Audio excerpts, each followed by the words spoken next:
खुलुमबाय स्टुडियोआव आं किलिकां ब्रह्म मिरु अजित बाथौ फोसावदिं आफादनि जोनोम सानखौ लोब्बा लाखिनानै बोसोरारि रां बावजा जुथुमनायजों लोगोसे सावरायनाय हाबाफारि लादों। 2023 इं मायथाइनि 18 फेब्रुवारियाव अजित बाथौ मिरु फोसावदिं आफादखौ जोनोम होनाय जादोंमोन। बे जोनोम सानजों लोब्बा लाखिनानैनो बोसोरारि रां बावजा जुथुमनायजों लोगोसे सावरायनाय हाबाफारि लानाय जादों। बेजों लोगोसेनो क'क्राझार आरो चिरां जिल्लानि गासै मोन 15 प्राइमारिजों जुथुमनानै मिरु अजित बाथौ फोसावदिं आफादनि जोनोम सानखौ लोब्बा लाखिनानै बोसोरारि रां बावजा जुथुमनायजों लोगोसे सावरायनाय हाबाफारि लादों। चिरां जिल्लानि दादगारि हाथिसार आमबारि गामिनि अजित बाथौ मन्दिरनि लांगोनायाव बे हाबाफारियाव मिरु अजित बाथौ फोसावदिं आफादा मा मावबोखो आरो इयुनाव मा मावलांनो सानदों बेफोरखौ लानानै गुवारै सावरायलायनाय जायो। बे आयदायाव माने बोसोरारि बिदिनो दुखु सुखुफोरखौ बबे प्राइमारिफ्राव बोरै सोलिनानै दङ आरो भक्तफोरनि सायाव बोरै जे बेंनानै दुखु सुखुफोरखौ नायबिजिरो बेफोरनि सोमोन्दैयै गोथौयै माने बिजिरनानै रायलायनाय जादों आरो बेनिफ्राय माखासे धोरोम हादरखौ जौगानो थाखाय थाखा फैसानि गोनांथि जानायाव बेफोरखौबो एसे जोङो गभर्नमेन्टनिफ्राय माने जेबो राहा गैयैलाय जोङो माने खेन्दा खांनानैबाबो जोङो धोरोमखौ सालायनो थाखाय बेखौ गोथौयै रायलायनानै थि खालामनाय जादों। बबे जायगानिफ्राय बियो ओरै कसुगावनिफ्राय नुजाफैदों आरो सेरफांगुरि आरो ओरै बिसमुरि आरो लोगोसे ओरै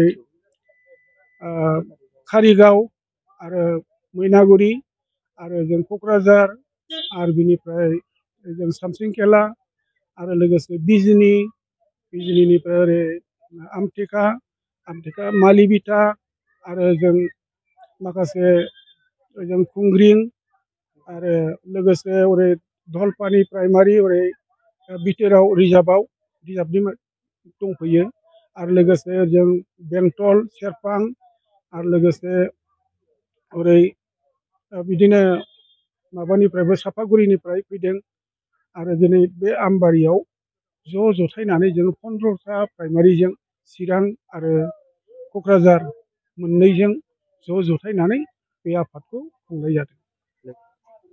फोरोंलांनो थाखाय आवगायलांगोन आरो माबायदि खामानि मावो बिनि सोमोन्दै जोङो मोनसे बे दुलाराय अजित बाथौ धोरोमारि आफादनि सिङावनो मोनसे सादु आफाद मोनसे सृष्टि खालामनाय जादों। बेखौ गुरु गोनाङावनो दानाय जादों।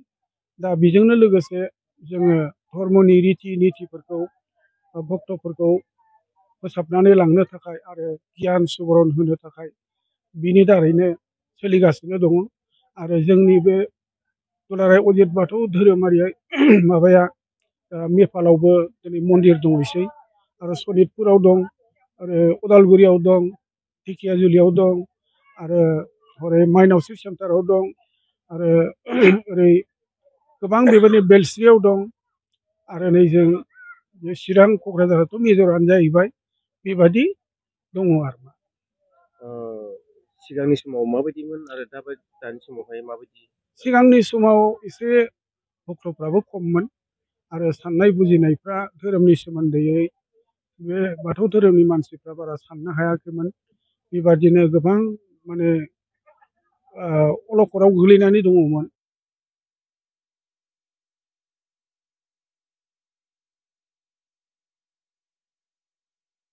थांनानै दिनैनिफ्राय माने दिनैसिमाव माने ज' जाबोगासिनो दं जों बेखौ मोन्दांथिनो मोन्दों आरो नेपाल हादराव बेसेबांसिम न'खरसो दङ?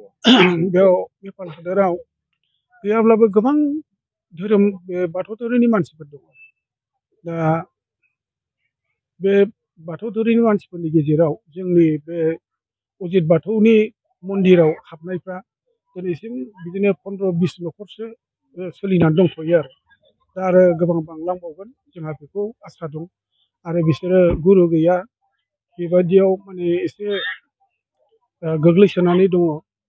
माने गियानफ्रा मोजाङै नुजाथिफ्रा माबाखै सुबुरुन होग्रा गैया बुजायग्रा गैया बेबायदि हिसाबै माने गावानि गाव जेरैखि जाया जोङो फुजिनानै जाब्लानो जाबाय बेबायदि साननो हायो माने बिथांमोनाबो हमथानानै दङ आरो।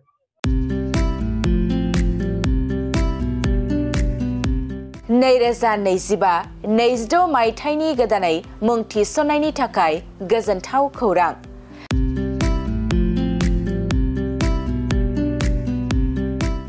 क'क्राझार सहरनि साखाथियाव थानाय थिथागुरि मानास पाब्लिक स्कुला गुन गोनां सोलोंथाइ बोसोरनि नार्सारिनिफ्राय थाखो 9 सिम फरायसा फरायसुलिफोरनि गोदानै मुं थिसननायनि खाबुफोर होगासिनो दं।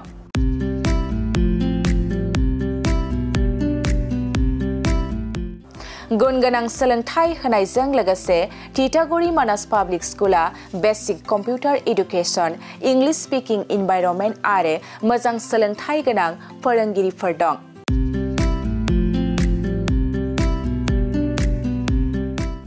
आरो फरायसा फरायसुलिफोरनि थाखाय सोलोंथाइ लानायजों लोगोसे योगानि खाबुबो दं। लोगोसे मोजां सुबिदा जानाय बादि हिन्जावसा आरो हौवासाफोरनि थाखाय हस्टेल थानायनिबो खाबु दं।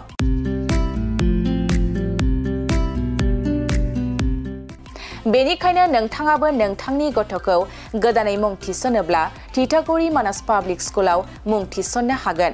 नोंथाङा आबुङै मिथिबावनो थाखाय 6000853288 6000489621 आरो 9101008849 जानबुं नाम्बाराव खौरां लाहरनो हागोन।